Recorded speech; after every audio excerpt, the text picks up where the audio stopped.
We first of all want to thank everyone in Kansas City for working closely with our city staff in connection with making sure we could get streets cleared over recent days. At this point, we can declare our Kansas City snow team operation a successful one. Even before we were blessed with some warmer temperatures today, you saw all of our arterials hit, connector roads that were hit, and then we continue to make sure that we're hitting residential neighborhoods.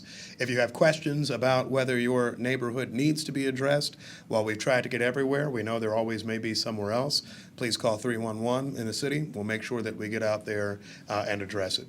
This, will remind you, was the work of an exceptional set of workers. Hundreds of city employees across a number of departments, including Public Works, the largest, Water, Parks, so many others have been part of our snow team and our strong response, and we thank them for it over recent days. Trash collection will return to normal soon, unless something surprises me, right? So we'll return to normal collection. Yes, exactly. We'll return to normal trash collection tomorrow. And then, of course, you'll hear more about how we're getting back to our regular pickup thereafter. One of our goals today, and we still will have the city manager, Director Shaw, available to talk about snow response, our winter weather response, but also is making sure as we come to colder temperatures that we talk to people about services for all of those who may be impacted by the cold weather. That includes our unhoused population and all of our residents in Kansas City. I thank Director Chris Cotton from the Parks Department for being with us today, because one of our first steps is to make sure that all know that our community centers are open and are available for folks. In connection with those who may need shelter in the evening hours, we have a number that are set up. We expect to, as temperatures lower throughout the days ahead, perhaps get up to 450 available bed spaces. And we'll note that already this winter season, we have sheltered over 6,000 persons in a night in connection with shelter needs. And so Kansas City is ready, and we recognize that even when the snow is not falling or snow may not be on the streets, that the troubling and tough conditions continue to be an issue for all of us. We'll come back to answer questions in a few minutes, but I'll shift to the city manager right now to continue our conversation. Thank you, Mayor. So we're in sort of a secondary response to the storm right now. We're working on covering any slick spots and other streets that maybe need a little more attention. The best way to report those is through the MyKCMO app or calling 311. That's the best way to do it. We're very responsive. We get crews out all day and all night to take care of those types of calls. As the mayor said, trash collection resumes on a regular schedule tomorrow. Thursday and Friday this week are regular schedule. We will be allowing extra bags next week for Tuesday and Wednesday, which we had to cancel this week just because of the bigger snow response. We've also had some tree issues that we've resolved. We had over 150 calls for downed trees across the city, trees blocking streets and that sort of thing. We've resolved them all. Our parks crews did an amazing job under Director Chris Cotton to very quickly clear all of our streets of that, while also working with our public works staff to make sure that we didn't miss any routes, any snow removal routes in the process of that. Our our cold weather shelters are open. Our community centers are open. As the mayor said, the cold is going to be the biggest thing we're thinking about over the next few days here. And so we want to make sure we get everyone off the streets and provide those facilities for anyone and everyone that might need it. More information at kcmo.gov/cold. We're looking forward to this next storm here, which we're ready for. We've got our crews that are just going to keep going from this one to the next one. And I'm going to turn it over to Director Shaw to make sure I didn't miss anything. He hit it all. Okay. Josh, do you have any comment for us as to the cold weather plan? I got one more thing.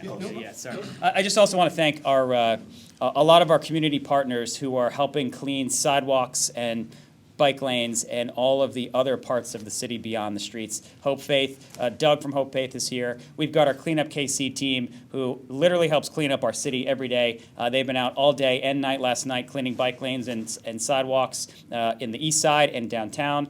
We have our downtown council yellow shirts who have been out all day and all night cleaning sidewalks and crosswalks. And so downtown is looking great, particularly in the areas of the city that have a lot more pedestrian traffic. We've also had public works crews out with snow blowers cleaning sidewalks and bridges and other areas that can be treacherous for people on bikes and pedestrians. It's a big priority for us. Also, if anyone sees anything that's an issue on a sidewalk or in a bike lane, please report that through the app. Thank you. Josh, spell your name and give your title too. Yes, sir. Josh Hinges, Josh, Houseless Prevention Coordinator for the City of Kansas City.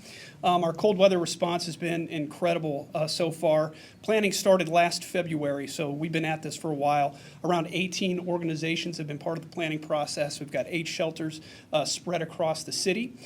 So far, we've seen 977 unique individuals, which represents about 3 times more unique individuals being served this season as opposed to last season. It's a testament to the providers who've stepped up and a testament to the fact that low barrier shelter works. They're coming in because they know they can come as they are. In anticipation for this cold weather event, we've got street outreach crews. They've been out since last week, and of course, they're going to go all the way through the weekend to work with folks who are a little bit more service resistant. And for those folks who are maybe unwilling to come in now, we're going to do a lot of harm reduction techniques. We're going to talk to them about fire safety, talk to them about hypothermia, frostbite, those kind of things. Of course, the effort is to get them inside, but until then, we want to reduce as much harm as possible. Every shelter will be activated during this time, totaling 450. But if I know anything about the providers, and we meet every week, they will do everything they can to get as many people in as possible. If it means reconfiguring hallways into livable space, that's what's going to happen. We want to protect life and limb out there. It's a big deal. On top of all of that, Care Beyond the Boulevard is going to be providing medical outreach during this time all weekend to check for frostbite and hypothermia. And they're going to set up shop at Hope Faith to do a clinic both on Friday and Sunday to check on folks who haven't come in yet or are still there and need medical care. We feel ready. Shelters have been going since December 1st, and we're prepared for something like this. Thank you.